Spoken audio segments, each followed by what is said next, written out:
고린도후서 뒷부분으로 갈수록 계속해서 사도 바울이 이제 고린도 교회 거짓 사도들의 자랑과 자기의 자랑을 비교해서 이야기를 하고 있습니다. 고린도 교회에 침투한 거짓 사도들과 교사들은 아주 강하게 자기 자랑을 하고 있고, 그러면서 자랑을 하지 않는 바울에 대해서는 아주 못난이 취급을 하고 있습니다. 그리고 고린도 교회 교인들 중에 일부는 거짓 교사들이 전하는 그 거짓 복음을 듣고 바울을 비난하기도 하고 또 교회를 분란에 빠뜨리는 행위를 자행하고 있었습니다. 그래서 고린도 교회가 큰 초대교회 중에서는 좀 큰 부흥을 이루었음에도 불구하고 많은 어려움에 놓이게 된 것을 고린도 전서부터 여기까지 우리가 계속 보아오고 있습니다. 이런 상황에 대해서 바울은 몇 가지 자기 자랑으로 맞불을 놓습니다. 여러분, 바울이 자기 자랑을 하고 싶어서 하는 것이 아니라 낯부끄러움을 무릅쓰고 복음을 위해서 할 수 없이 자기 자랑을 하는 거예요. 여러분, 우리는 자기 자랑하는데 부끄러워하면서 자랑합니까? 오히려 화색이 돌면서 어떻게 하든지 자랑할 기회를 갖고 싶어 하는데, 바울은 지금 아주 자기 자랑을 어쩔 수 없어 하지만은 낯부끄러워하고 있는 거예요. 그래서 바울은 쑥스러운 마음으로 이런 말씀을 하지요. 11장 1절에서 원하건대 너희는 나의 좀 어리석은 것을 용납하라. 청하건대 나를 용납하라. 그리고 오늘 본문을 새로 시작하는 16절에서도 비슷한 말씀을 합니다. 내가 다시 말하노니 누구든지 나를 어리석은 자로 여기지 말라. 만일 그러하더라도, 내가 조금 어리석더라도, 자랑하는 게 조금 어리석은 모습처럼 보여도 내가 조금 자랑할 수 있도록 어리석은 자로 받으라. 그렇게 권면하고 있어요. 이어서 17절에서는 자기가 자랑은 하지만 내가 말하는 것은 주를 따라 하는 말이 아니요. 이 무슨 뜻이냐면, 주님이 우리 보고 자랑하고 다니라고 그랬어요? 아니잖아요. 그러니까 내가 이건 자랑은 하지만 주님의 말씀을 따라 하는 자랑이 아니고 오직 어리석은 자와 같이 기탄 없이 자랑하노라. 할 수 없이 그냥 드러내놓고 자랑하겠다는 거예요. 주님이 자랑하라고 해서 하는 말이 아니라 거짓 사도들과 교사들이 말도 안 되게 자랑을 하니까 자기도 그 어리석은 자들처럼 기탄 없이 자랑 좀 해보겠다, 그렇게 전제를 했어요. 그러면서 지난 말씀에 이어서 자랑을 계속합니다. 지난 시간에 공부한 1절부터 15절에서 바울은 거짓 사도들과 그리고 바울 자신을 비교하고 또 대조도 합니다. 그렇게 한 이유는 거짓 사도들의 위선을 드러내고 바울 자신이 진정한 사도라는 것을 입증하기 위해서였습니다. 거짓 사도들은 복음을 전하다가 고난이나 아픔, 장애 이런 거 만나면 도망을 가겠지만은, 그러나 진정한 사도인 바울은 사도의 직분을 감당하다가 겪게 되는 극심한 고난, 고통, 온갖 수고를 당해도 자기는 피하지 않고 받아들였다. 이걸 자랑하는 거예요. 그 얘기는 바울 자신이 사도로서의 정통성을 갖고 있기 때문에 자기는 그렇게 해야만 했다는 거예요. 그게 당연하다는 거예요. 그러면서 바울은 오늘 본문에서 사도임을 증거하는 의미로 이제 세 번째 자랑거리를 쓰고 있습니다. 제가 10장을 시작하면서 대략 4가지 정도의 자랑거리를 말씀드릴 것이라고 했는데, 그 4가지 중에 오늘 본문이 이제 세 번째 자랑거리인 거예요. 여러분, 바울이 왜 이렇게 자기 자랑을 할까요? 자기가 이룬 공로를 내세우기 위해서일까요? 자기는 목숨을 걸고 복음을 전했는데 교인들이 몰라주니까 알아달라는 마음으로 자랑을 할까요? 여러분, PR이라는 말이죠. 이게 홍보 용어지요. 그 대중에게 자기들의 행동을 알리는, 아니면 제품이나 회사, 조직 등을 알리는 그런 행위를 PR이라고 그러는데, 이 말을 가지고 우리나라 사람들이 좀, 이게 PR은 영어인데 이 PR이라는 말 가지고 말장난을 좀 하는 게 있어요. 조크라고 그러죠. PR이 뭐냐면 피할 건 피하고 알릴 건 알리는 거래요. 그런데 사람들은 본능적으로요, 그 PR, 그 조크처럼 자기에게 불리한 것은 안 알려요. 안 알려요. 감추지요. 그러나 자랑거리가 있으면 알려요.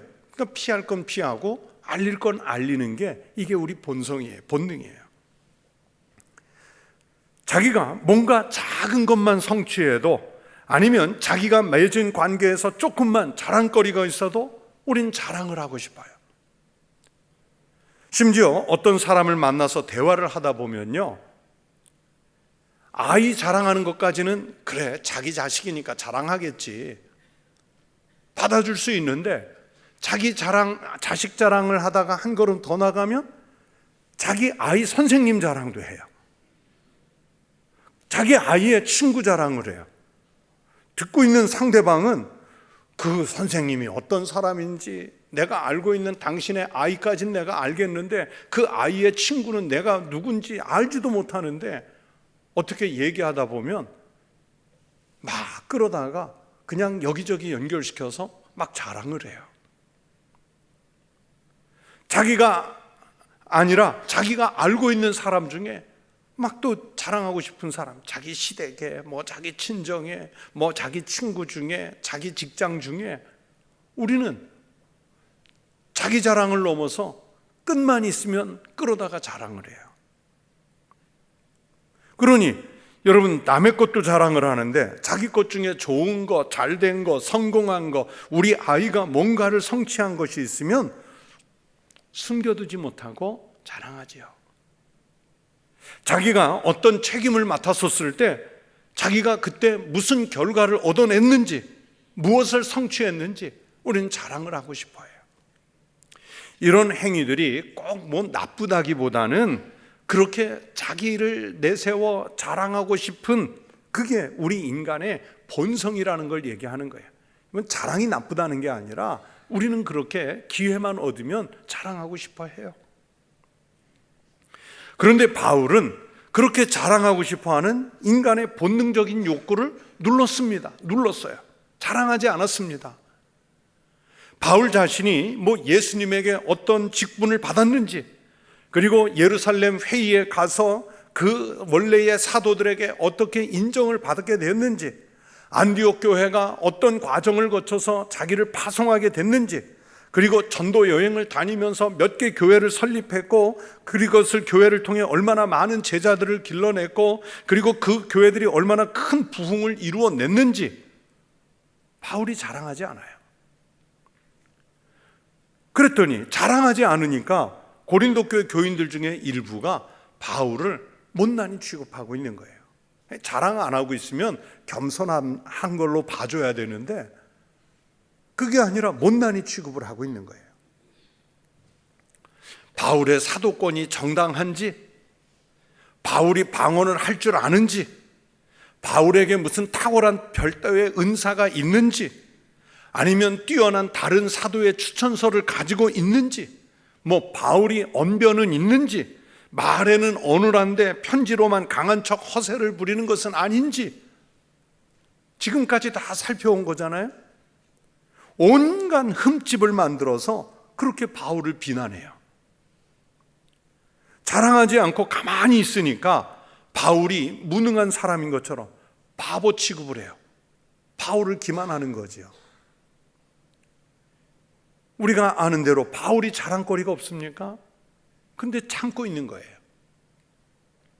그런데 그런 상황을 보다 못해서 바울이 몇 가지 자랑을 하게 됐고, 그러면서 몇 가지 조금 그 일부를 자랑하는 것도 조심스러워하면서 자랑할 수밖에 없어요. 자기가 조금 몇 가지 자랑할 텐데 그 어리석은 걸로 좀 봐달라는 거예요. 내가 자랑하더라도 그거 좀 용납 좀 해달라는 거예요. 그렇게 고린도 교회에 편지를 쓰면서 양해를 구하고 있습니다. 바울은 고린도 교회 교인들이 거짓 사도들이 내뱉는 이 기만적인 자랑의 현혹이 돼서 진리와 진실을 바로 알지 못하고 바울이 전한 복음까지 무시를 당하니까 부득이하게 자랑을 하게 됐는데, 그 자랑한다는 게 뭐 좀 하나님 앞에서 어리석은 방법이지만 그래도 내가 조금 하는 이 자랑을 통해서 당신들이 진실을 좀 알게 되고 고린도 교회 교인들이 회개할 수만 있다면 하는 그 마음, 고린도 교회를 아끼는 마음으로 이제 조금 내가 자랑을 하겠다 그러는 거예요. 그러면서 그 자랑 세 번째가 오늘 본문인 거예요. 그런데 오늘은 이 본문에서 자랑하려고 하는 자랑이 뭐 잘났거나 바울이 뭐 높아졌거나 바울이 무슨 업적을 이루었거나 이런 자랑이 아니죠. 말씀 읽으면서 보니까 이런 자랑이 아니죠. 그 자랑의 핵심은 뭐냐면 30절입니다. 30절 같이 읽어보실까요? 내가 부득불 자랑할진대 내가 약한 것을 자랑하리라.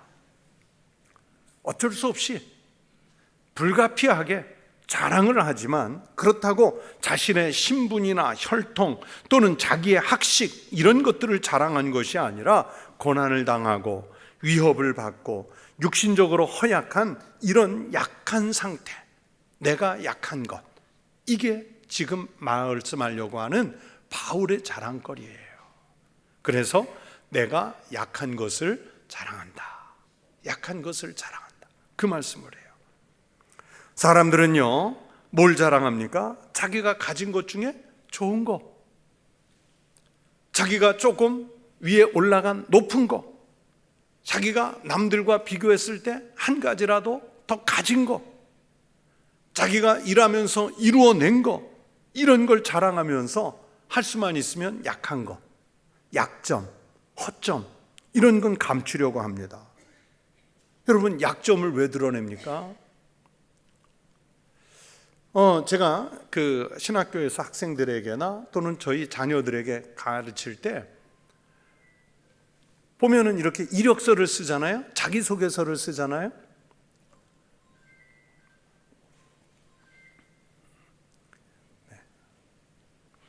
그 자기소개서에 이렇게 쓸 때 보면, 이력서 쓸 때 보면 제 장점은 이런 겁니다 하고 쓰고, 또 그러면서 제 단점은 이런 겁니다 하고도 쓰는 사람들이 10명이면 8, 9명이에요. 우리 교회 뭐 부목사님이나 전도사님들이 자기 이력서 낼 때 보면요, 뭐 어느 때는 뭐 30장도 들어오고 이럴 때 보면 거의 다 그렇게 써요.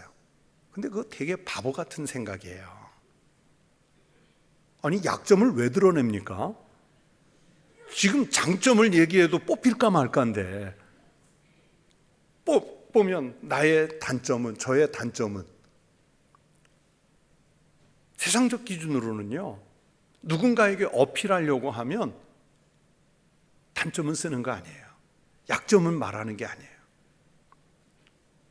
할 수만 있으면 좋은 거, 높은 거, 많이 가진 거, 이루어낸 거, 이걸 써야죠. 약점이 드러나면 오히려 무시를 당하는지도 모르는데 말이잖아요. 그렇죠? 그러나 바울은 복음을 위해서라면 자신이 겪게 된 고난과 협박, 신체적인 허약함, 이런 약점까지도 가감없이 드러내고 있습니다. 그렇게 약한 것을 자랑하는 중에 핵심은 22절부터 33절에 길게 나오는 바울이 복음 전도자로서 겪었던 고난의 경험들이에요. 앞에 6장 4절, 5절에서도 자기가 어떤 고난을 겪었는지 아주 짧게 밝힌 적이 있습니다. 오직 모든 일에 하나님의 일꾼으로 자천하여 많이 견디는 것과 환난과 궁핍과 고난과 매맞음과 갇힘과 난동과 수고로움과 자지 못함과 먹지 못함 가운데서도 그랬어요. 자, 6장 4절 5절에서는 이렇게 짧게 이야기를 했는데 그 고난의 경험을 오늘 본문 11장에 와서는 아예 22절부터 33절에서 좀 더 구체적으로, 그러면서 길게 자기 고난을 얘기하죠. 자기 고난을 얘기해요. 여러분, 바울이 밝히고 있는 이 고난의 경험들을 보면 인간으로서는 견뎌내기가 정말 어려운 것들입니다. 이걸 다 이겨낸다면 사실은요, 인간의 한계를 뛰어넘는, 어떻게 보면 초인적인 그런 아주 극심한 고난들이에요.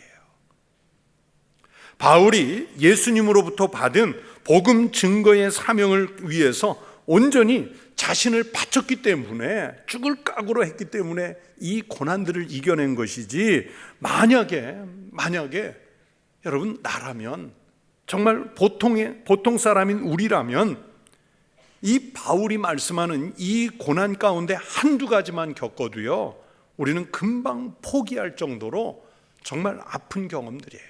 아픈 고난들이에요. 특히 고린도 교회를 찾아와서 바울을 모함하고 있는 이 거짓 사도들은 바울이 겪은 이런 고난을요, 겪으려고 하지를 않아요. 왜냐하면 그들은 복음을 전하는 게 목적이 아니라 복음을 전하는 척하는 행위를 통해서 자신들의 명예를 얻으려는 욕심만 있었기 때문에 이런 고난을 감당하면서까지 복음을 전할 마음이 없었어요.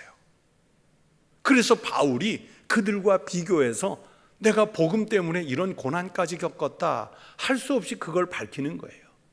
어떻게 보면 자랑이 아니라 정말 치욕스러운 걸 얘기하는 거예요. 그래서 바로 이런 차이점이 바울과 거짓 사도들을 구분짓고 있습니다. 그래서 바울은 겪지 않아야 할 고난이지만 기왕에 겪은 이 고난의 내용들을 자랑하고 있습니다. 어떤 고난인지를 이제 보시는 거예요. 먼저 고난의 경험 전에 신분 또는 직분 먼저 밝히지요. 22절에서 거짓 사도들이 자신들의 혈통을 자랑하니까 바울도 그들이 히브리인이냐? 나도 히브리인, 나도 그러하며, 그들이 이스라엘이냐? 나도 그러하며, 그들이 아브라함의 후손이냐? 나도 그러하며 밝히죠. 우리가 잘 아는 대로요, 바울은 오늘날 튀르키예의 다소라는 그 지역에서 살았지만 선대로부터 아주 철저한 유대교 신앙을 계승한 분이었어요.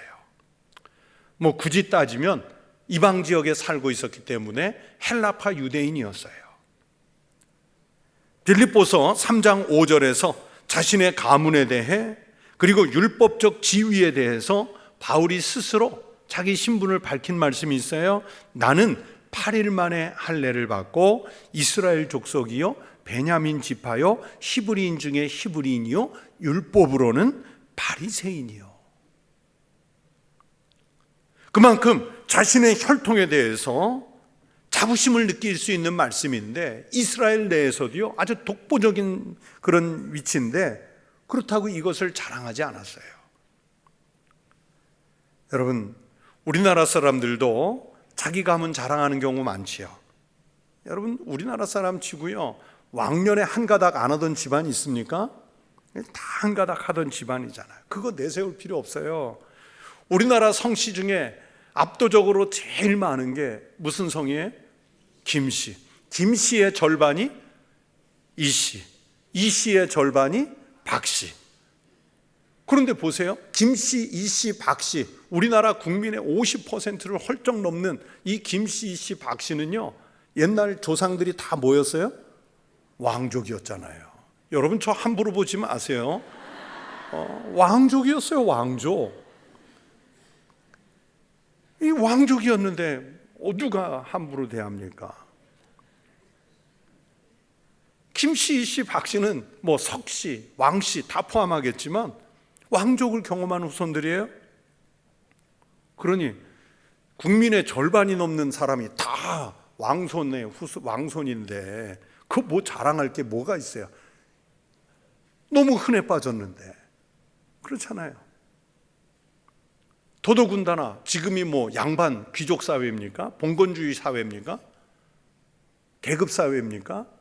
아니잖아요. 이 현대 사회에서 말입니다. 그래도 그냥 굳이 옛날에 자기가 김아무개 왕의 몇 대 손이고 박아무개 왕의 몇 대 손이고 그 무슨 소용이 있어요? 지금 지가 왕이 아닌데. 여러분, 그거 자랑한다고 해서 뼈대 있는 사람 됩니까? 아니거든요. 유대인들이 그렇게 자신들이 아브라함의 후손이라는 것과 당연하게 받은 할례 그리고 어느 지파였는지 자랑했는데, 사실 이거는 웬만한 유대인이라면요 다 공통적으로 갖는 혈통이에요. 더구나 바울 정도의 바리새인이라면 당연히 갖는 지위입니다. 그러니 바울 앞에서 그 자랑할 거리도 아니고, 또 오히려 바울이 그들보다 자랑거리로 삼을 만했어요.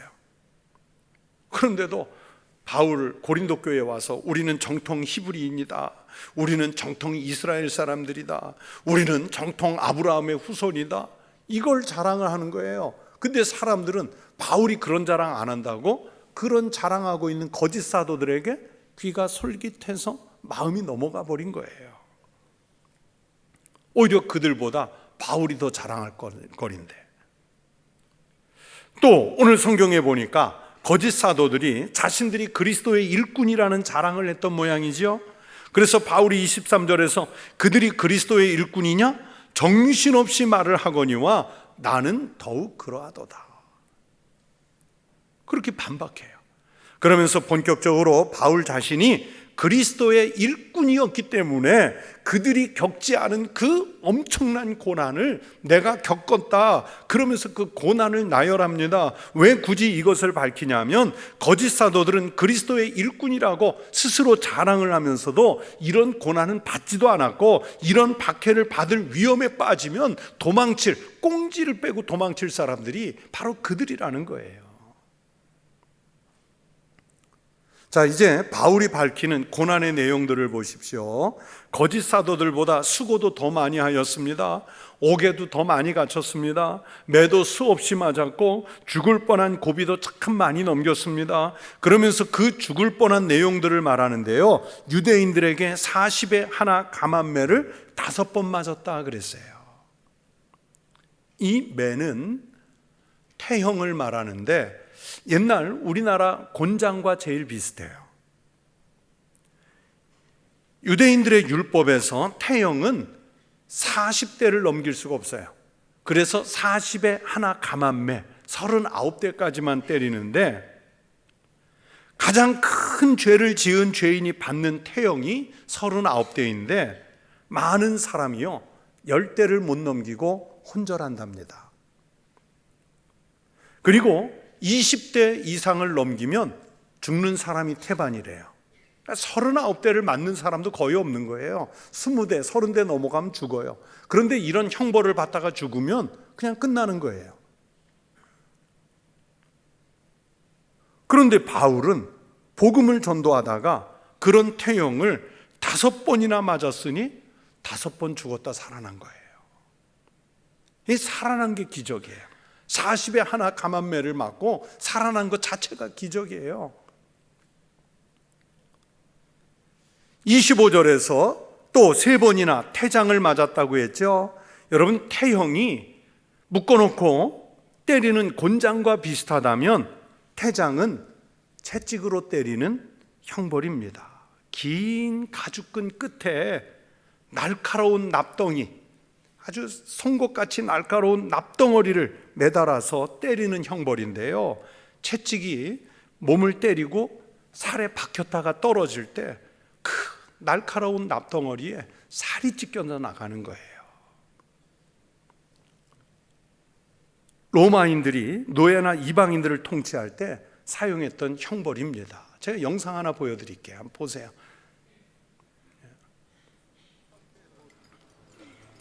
Prova ist gut. Quale? Nimm es doch Parvo. Gusta! Gusta!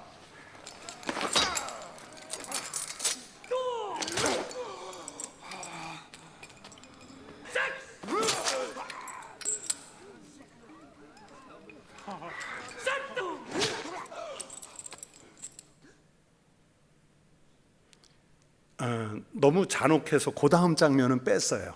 저게 지금 패션 오브 크라이스트, 예수님의 고난을 다룬 영화인데 저건 아주 고증이 제일 잘, 한 20년 전 영화죠. 많이들 보셨어요?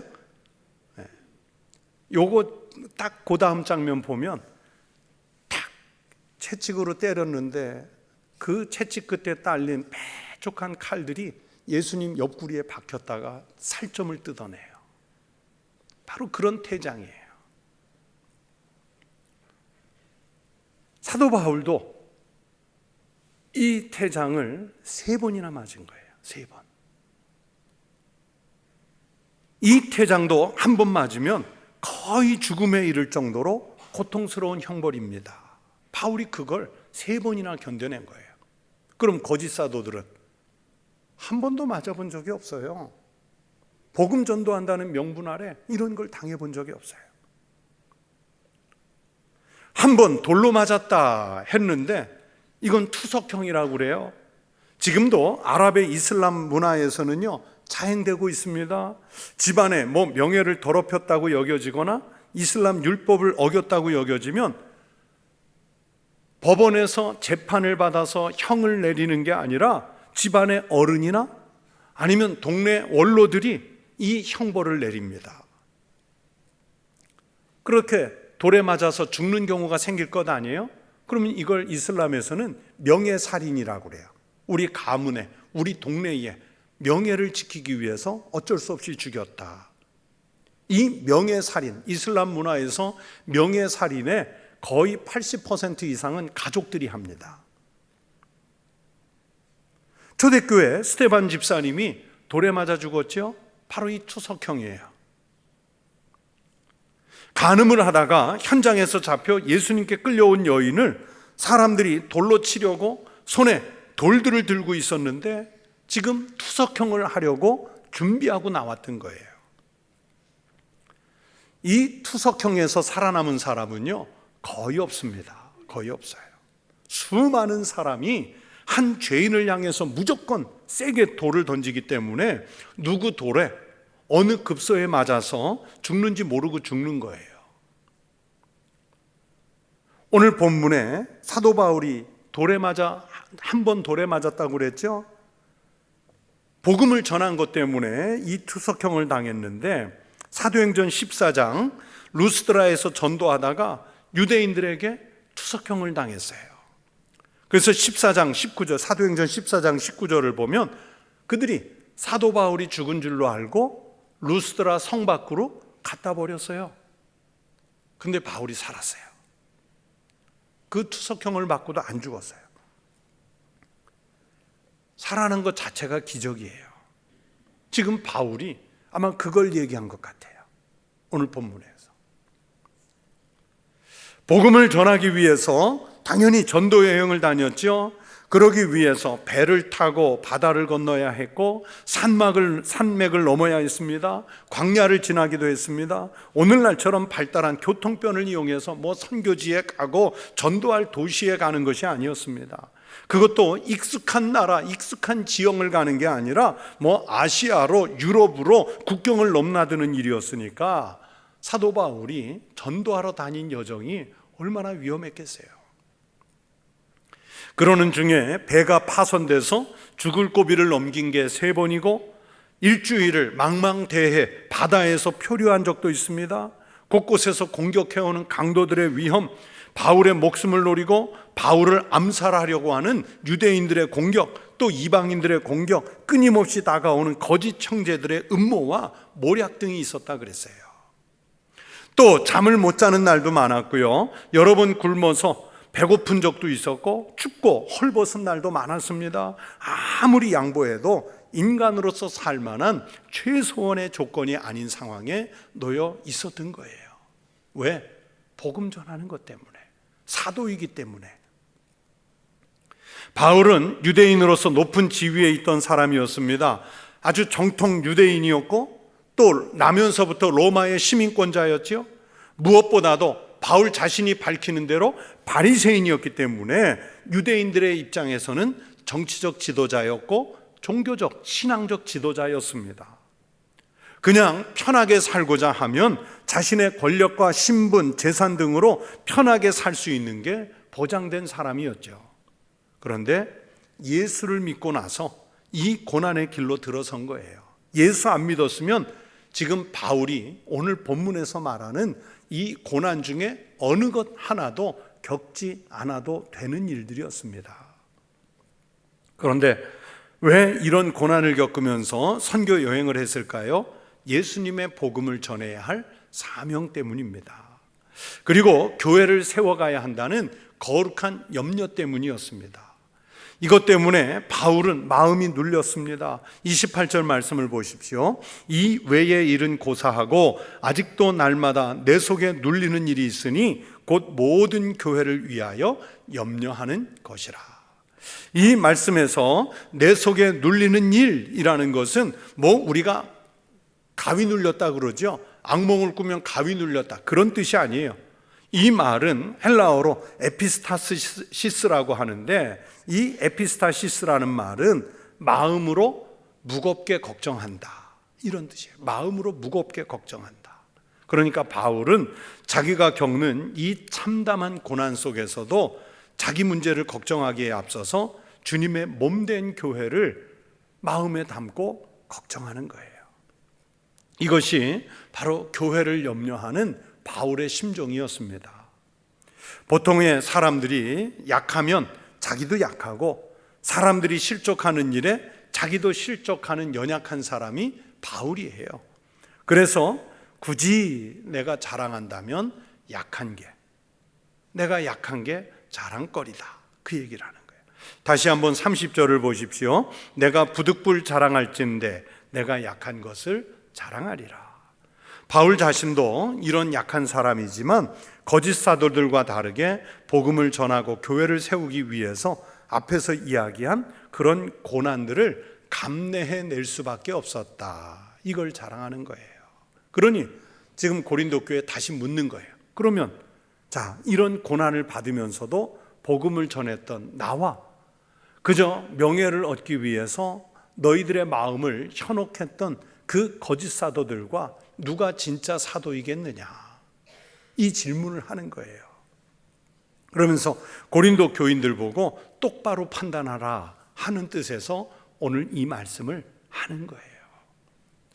여러분, 고린도 교회를 흔든 이 거짓 사도들이 자기들의 헌신이 없이 명예만 취하려고 했던 태도나 그런 미혹에 속절없이 흔들린 고린도 교회 교인들의 태도는요, 비방을 받아서 마땅하지요. 이거 당연히 비방받을 일이에요. 그러나 우리는요, 오늘 현대 그리스도인들은 감히 그들을 비방할 수 없어요. 그 거짓 사도들을, 거짓 교사들을, 거짓 형제들을 함부로 비방할 수 없어요. 왜냐하면 오늘날 우리도 바울보다도 헌신이 없던 그 거짓 사도나 고린도교회 교인들하고 별반 다를 바가 없잖아요. 꼭 가짜 복음을 와서 전하는 사람들, 그것만 거짓 교사가 아니라 하나님으로부터 받은 우리 직분, 우리 사명, 우리 소명이 있는데 그거 제대로 감당 안 하면 그게 거짓 교사지요. 그게 거짓 직분자지요. 우리도 지금 선거 중에 선거를 시작했지만 현대 그리스도인들 보면요, 뭐 목사가 됐든 장로, 집사, 권사, 직분은 받고 싶어 해요. 그런데 직분을 받기만 했지 그것 가지고 봉사와 헌신 없잖아요. 거의 없어요. 그래서 제가 직분 받았는데 별로 그렇게 헌신할 마음이 아니면 환경이 안 되면 그냥 휴무하는 것 또는 사임하는 것도 괜찮다, 제가 가끔 말씀드리잖아요. 지난 주간에 필리핀 선교지에 가서 원로 목사님하고 둘이 방에 앉아서 이제 한참을 이야기하는데, 그 현대 젊은 목회자들의 헌신과 현대 교인들의 헌신에 대해서 이런저런 얘기를 나눴는데, 목사님이 저에게 요즘 많은 목회자들에게 젊은 신학생들이나 목회자들 이야기를 듣다 보면 옛날과 비교해 보면 딴 세상 얘기 듣는 것 같아요, 그러시더라고요. 원로 목사님이 그러셨어요. 딴 세상 얘기 같대요.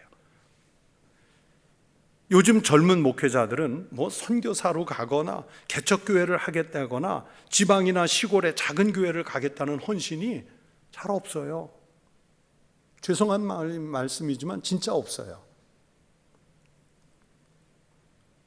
힘든 목회지라도 주님이 보내시면 가겠다는 의지보다는 차라리 안정된 교회에서 부목사로 오래 있겠다, 이 생각이 지배하고 있어요. 아마 우리 청북교회 목사님들은 안 그러겠지만 대부분의 기성 목사님들이 지금 제일 염려하는 게 그거예요. 선교사도 가고 시골 교회도 가고 개척 교회도 하고 막 부딪혀야 되는데 그냥 큰 교회 부목사로 있다가 이제 보세요. 앞으로는 큰 교회 부목사다 은퇴할 사람 많이 나올 겁니다. 원로 목사님이 우리 교회 이제 거의 이제 40년도 더 된 얘기죠. 우리 교회 청빙 받아 오셨을 때 그때 이제 교회가 막 구본당이죠. 이제 구본당 건축 거의 끝나고 그때 이제 오시게 됐는데 부임해 보니까 교회 빚이 너무 건축하느라고 빚이 많았는데 그때 그 당시에 우리 교회 당회원들 다들 어려운 분들이라 그 70년대, 80년대, 60년대 이때는요 교회 건축한다고 하면 무조건 당회원들이 반은 부담했어요. 어떻든 반은 부담했는데 그런데 우리 교회 뭐 그때 그렇게 흔했던 일처럼 뭐 집을 내놓거나 뭐 저당 잡아서 교회를 위해서 대출할 만한 당회원이 거의 없었대요. 다 어려운 형편이셨기 때문에. 그럼에도 당시에 두 분 장로님이 어느 장로님인지도 저에게 말씀해 주셨는데 그 두 분 장로님 가정이 희생을 해가지고 집을 저당받고 그리고 대출을 받아서 교회 큰 빚을 갚을 수 있었답니다. 그래서 우리 교회가 그 구본당 짓고 나서 할 일을 할 수 있었대요. 그러면서 목사님이 지금까지도 나는 그 두 분 장로님에게 목회자로서 평생 감사합니다. 평생 감사합니다. 그 얘기를 하셨어요. 제가 부목사로 있던 교회들도요, 그 당시에 교회 건축을 위해서 장로님 중에 아예 집을 팔아서요, 전액을, 아래층은 공장이고 위층은 집이었는데 교회 건축을 위해 빚을 갚는다고 아예 집을 팔아서 전액 헌금을 했어요. 다들 주변에서 그게 전 재산인데 어떻게 그 집을 파냐, 공장은 어떻게 할 거냐. 그 자기가 판 집을 전세로 내서 거기서 공장하고 살다가 근데 하나님이요, 그 장로님 집을 축복하셔가지고 나중에 공장과 집터를 따로 옮겼어요. 더 크게. 또 장로님 중에 큰 대출을 감당해서 그 부목사로 있던 교회, 그 교회를 위해서 헌금한 분들이 있었어요. 근데 지금은요, 한국 교회 그런 분 거의 없어요. 거의 없어요. 그만큼의 헌신과 고난 사라진 거예요. 다행히 그래도 우리가 이 새 예배당 건축할 때는 성도들이 자발적으로 막 헌신해 주셔서 큰 빚 없이, 그리고 건축비에 지장 없이 건축할 수 있었으니까 작년 연말로 모든 빚을 털었으니까 얼마나 감사해요. 만약에 다 못 털었으면 아마 장로님들 부담이 컸을 텐데 우리 집 팔아야 되나. 제가 왜 그랬는지 모르겠는데 세 번째, 우리 청북교회가 제가 담임 목사를 좀 일찍 30대 말 40대면서부터 시작했는데 세 교회를 담임하면서 세 교회를 건축을 했어요. 그래서 제가 가끔 친구들한테 농담으로 그래요. 건축한 걸로 천국 가면 내가 1순위야. 근데 세 교회를 20년 넘게 담임 목회하면서 세 교회 건축을 했는데 이게 교회로서는 참 좋은 일인데 가족들에게 제일 미안한 게 있어요. 건축하느라고 집을 마련할 저축을 못한 거예요. 세 교회 때마다 헌금을 했으니까. 제가 헌금을 많이 했다는 걸 자랑하는 얘기가 아니라 앞으로 젊은 세대의 목회자들이 교회가 그런 일이 닥쳤을 때 과연 그렇게 할 수 있을까? 자기 것 그렇게 크게 내놓고 할 수 있을까? 그게 염려가 되는 거예요. 우리 교회를, 이 본당을 건축할 때 아주 비슷한 시기에 우리 교회와 규모가 아주 비슷한 교회에서 목회하던 제 친구가 있었어요. 이 친구는 그 교회에서 한 교회에서만 목회를 오래 했는데 목회하는 동안에 먼저 비전관, 그러니까 뭐 교육관을 겸한 비전 센터를 지었고 그리고 우리 교회와 비슷하게 본당을 짓게 됐는데 우리가 가끔 만나면 그 얘기를 했어요. 야, 교회 건축하고 나면 목사들 많이 죽는다는데 너 죽지 마. 서로 그 얘기를 했는데 안타깝게 건축 끝내고 바로 죽었어요. 그 친구 목사님 사모님하고 그리고 그 저희 아이들하고 비슷한 또래 자녀들을 둘 뒀는데, 그런데 그 교회에서 목회하는 동안 2번 건축하느라고 남은 게 없었어요. 심지어 연금도 퇴직금도 다 털어서 헌금을 했는데, 그런데 교회가 목사님 돌아가시고 나서 정산을 해주는데 퇴직금 1,500만 원 남았다고 1,500만 원만 준 거예요. 이 일로 난리가 났어요. 노회와 우리 교단 아는 만한 교회 어른들이 다 나서가지고 세상 사람도 이렇게는 안 한다. 어떻게 목사님이 20년 가까이 목회하면서 2번 건축하고 연금, 퇴직금까지 다 털어서 헌금했는데 1,500만 원 남았다고 1,500만 원 줘서 세 식구를 길로 내보내냐. 한바탕 난리가 나서 나중에 그 교회 당회가 이거는 아니다 싶어요. 하도 욕을 먹으니까 작은 아파트 하나 하고 아이들 학비 이렇게 평생 할 수 있는, 학교 졸업할 때까지 하는 그런 조치를 해서 내보냈는데, 원해서 내보낸 게 아니라 등 떠밀려서 한 일이에요. 여러분, 현대 그리스도인들, 우리는 너무 많은 사람들이 교회를 놀이터 삼아가지고요, 자기 하고 싶은 일들 해요. 노래 좋아하는 사람은 찬양이라는 이름으로 교회 와서 막 사람들 앞에 노래하는 거 좋아하고, 여행 좋아하는 사람은 뭐 각종 명목을 따라서 단체 여행하는 거 좋아하고, 친구 사귀기 좋아하는 사람들은 교회 와서 친구도 사귀고, 말하기 좋아하는 사람들은 말도 많이 하고, 또 봉사를 통해서 기쁨을 얻는 사람들은 봉사를 하면서 자기 즐거움을 교회에서 찾아요. 그런데 문제는 그 노래가, 그 여행이, 그 친교와 교제가, 그 봉사가 정말 주님을 위한 헌신으로 하는 거냐, 그 문제예요. 헌신보다는 나 좋은 일만 하고 내가 얻을 기쁨만을 취하겠다는 태도로 하는 게 아닌지요. 조금이라도 고생이 되고 재미없다면 직분을 받았어도 안 하려고 하는 게, 이게 요즘 현대의 우리들의 모습이잖아요. 자화상이잖아요. 그런 교회 생활 속에 자신을 희생하고 자신의 재물을 기꺼이 힘써서 드리고 자신의 시간도 드리고 주님을 위한 전도와 봉사, 이웃을 섬기는 일 때문에 나에게 고난의 시간이 와도 감당할 마음의 준비가 되어 있느냐, 이걸 물어야 돼요. 이걸 물어야 돼요.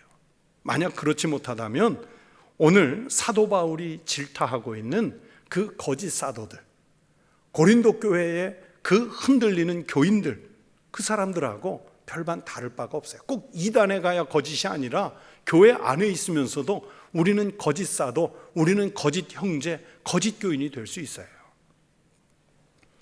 여러분은 교회에서 신앙생활을 하시면서 또는 세상에 나가 그리스도인으로서 살면서 무엇을 자랑합니까? 내가 얼마나 잘났는지, 내가 얼마나 높은지, 내가 얼마나 영향력 있는지, 이걸 자랑합니까?